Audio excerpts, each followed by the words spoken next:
கிறிஸ்துவுக்காக இயேசுவுக்காக கிறிஸ்துவுக்காக இயேசுவுக்காக ஏதாவதொன்றை செய்ய என் மனம் துடிக்குது.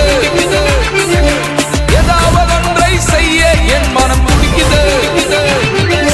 கிறிஸ்துவுக்காக இயேசுவுக்காக ஜீவன் தந்த தேவனுக்காக ஏதாவதொன்றை செய்ய என் மனம் துடிக்குது. ஒரு தகப்பனை போலே சுமந்ததை நினைத்தால் ஏதாவதொன்றை செய்ய என் மனம் துடிக்குது. ஒரு தாயை போலே அனைத்ததை நினைத்தால் ஒரு தாயை போலே அனைத்ததை நினைத்தால் ஏதாவதொன்றை செய்ய என் மனம் துடிக்குது. ஏதாவதொன்றை செய்ய என் மனம் துடிக்குது.